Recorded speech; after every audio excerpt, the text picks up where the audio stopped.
Good morning, children. Today, June 5th, World Environment Day.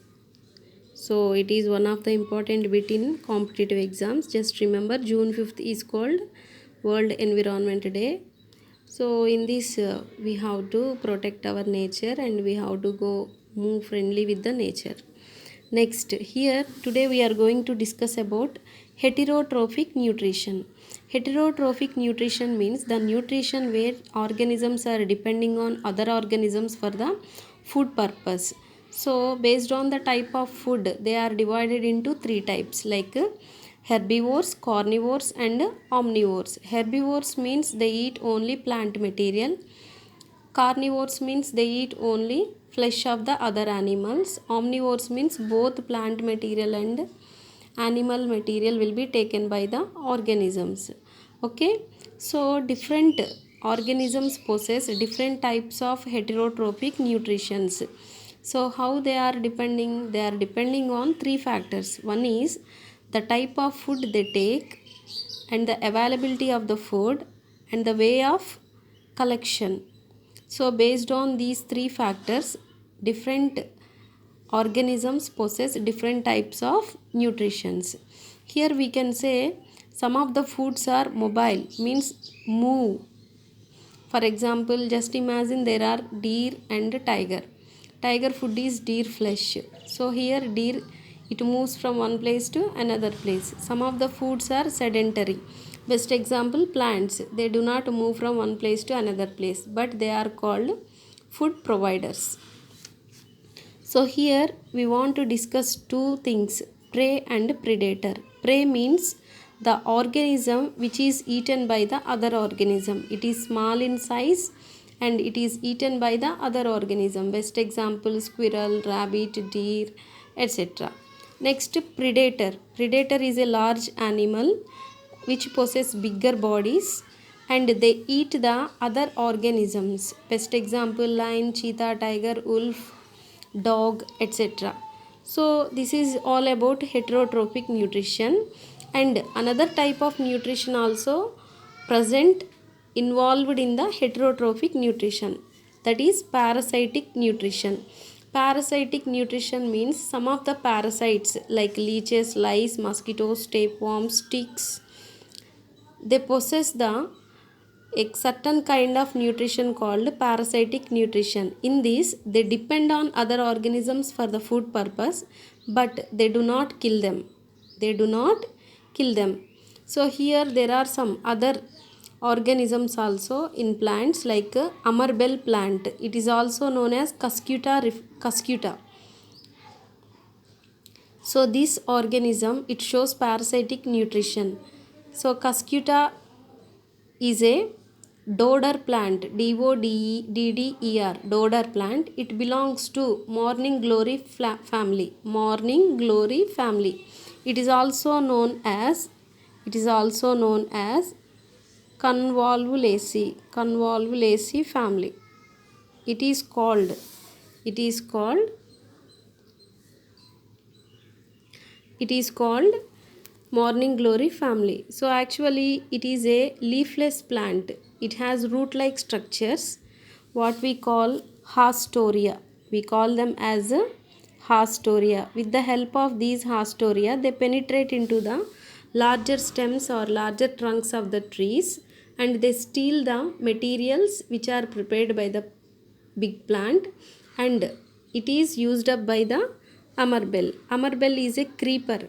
So whenever it starts entwining the large trunks of the plant body, finally we can't see the original plant. We will see only amarbel. Amarbel is a parasitic plant. Next one is leeches. They eat the blood of the other organisms. Actually, whenever the cattle they goes to the pond for bathing or something, so these leeches are present in the water and attaches to the body of these animals and they sucks the blood. They do not kill them but they sucks the blood. Here lice. Even on the top of our head or in our hair also we'll see the lice. They suck the blood from us but they do not kill us. Next one, tapeworms. They are present in the large intestine and they make some irritation near the anal portion, and also they lay the eggs and they create some Ascaris lumbricoides disease. But they do not kill us. Next, ticks also. Ticks are the small insects or worms. They are present in different sites like on the ground and also on the body of the other organisms for the purpose of food. Next one, mosquito. They take blood from us, but it do not kill us. Okay, these all are parasites. Parasites means the organisms which depends on the other organism for the purpose of food or shelter, and they do not harm, they do not kill the other organisms. Here there are two diagrams. These are unicellular organisms, means they possess only single cell. Best example, amoeba and paramecium. Amoeba is irregular in shape. Paramecium is a slipper animalcule. If you see the structure of amoeba, finger-like projections, pseudopodia, is useful for food collection and locomotion. In paramecium, hair-like projections called cilia is useful to collect the to move from one place to another place. It is also useful to collect the food material. Next, both are possessing inside cytoplasm, and here contractile vacuole is present, food vacuole is present, nucleus is present. Here also there are two types of nucleus, macronucleus and micronucleus, which are useful for the cell division. And there is one part, special part, specific spot known as cytopharynx, where ingestion of the food takes place. Okay, so here let us see how amoeba obtain food material. Whenever it sees the food or it identify the food, it prolongs its pseudopodia to trap the food.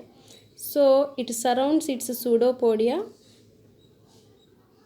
by trapping the food material. After some time, the membrane between these two pseudopodia will dissolve and it becomes a unique pseudopodia where we can see food inside the cell. As the food entering into the body, we are calling this process as endocytosis. By the process of endocytosis, food is taken by the amoeba. So the food collecting part is pseudopodia. Here also, whenever a food is present in water, it is located by the organism. This cilia traps the food and it sends to the cytopharynx part, which acts like a mouth. In these ways, in unicellular organisms, they perform the nutrition in the way of heterotrophic nutrition. And some of the organisms like fungi organisms, best example, mushrooms,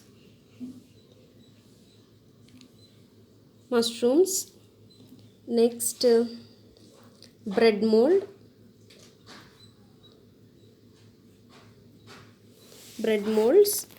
These organisms, they break down the food whenever they locate.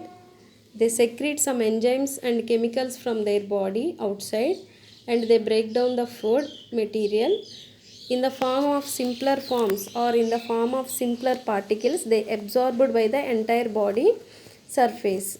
Okay, so this is about parasitic nutrition, heterotrophic nutrition in other animals. So children, you prepare well and get ready for the exam.